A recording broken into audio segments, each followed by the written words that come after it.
Let's take a look at desertification. So, starting off with the different factors that cause desertification.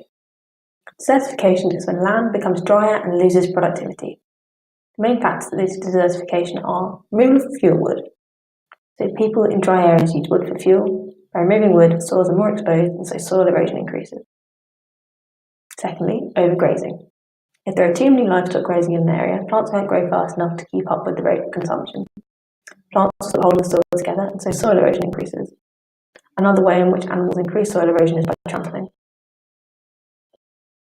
Thirdly, population growth. Pressure on the land increases as populations grow. This leads to more removal of fuel wood, overgrazing and overcultivation, along with all of the associated side effects. Also, overcultivation. Continuing planting crops in the same place leads to soil nutrients running out. Eventually, crops will not be able to survive in these areas. Without these plants and soil together, soil erosion will increase. Finally, soil erosion. Exposed soil and nutrients are within are removed by water and wind. The loss of nutrients reduces the productivity of the soil until eventually the ground becomes more and more desert-like. Finally, climate change. Temperatures are expected to increase globally in the coming decades. Higher temperatures means increased evaporation. Increased evaporation means drier soils and more plant death. Rainfall is expected to decrease in already dry areas. Less rain means more plants will die because of a lack of water, and fewer plants mean more soil erosion because there are fewer roots holding the soil together.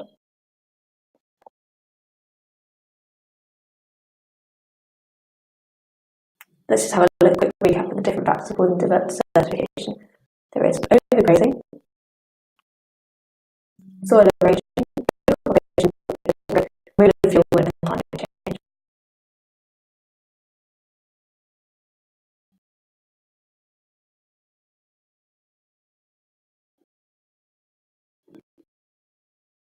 Now let's have a look at reducing the risk of desertification.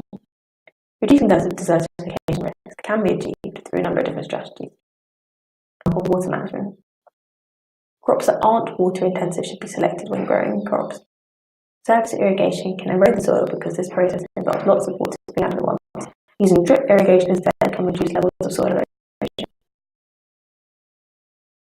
Let's have tree planting. Trees can stop the desert encroaching on farmland by stabilising the sound. Trees can protect soil from being eroded by wind. Trees can provide shade for crops. This reduces the temperatures they are exposed to and therefore the rates of evaporation. Using appropriate technology. Appropriate technology is sustainable and cheap plus being readily available and easily maintained. For example, sound fences with areas that eliminate rain as they soil. Quickly recap that. What are the different strategies for reducing desertification risk? Firstly, there's water management. Secondly, soil management. Thirdly, using appropriate technology. Finally, tree planting. Just go over that one more time. Got water management, appropriate technology, tree planting, and soil management. What means when the land degrades to become more like a desert? The answer is, of course, desertification. And one more time, those strategies for reducing desertification risk are water management, soil management, using appropriate technology, and tree planting. The following is not a factor causing desertification: population growth, overcultivation, undergrazing, soil erosion, and climate change. So undergrazing, because overgrazing is what causes desertification, due to too many plants being eaten and them not being able to grow fast enough to replace the ones that have been eaten. This causes destabilisation of the soil, which then causes soil erosion. So the correct answer is undergrazing.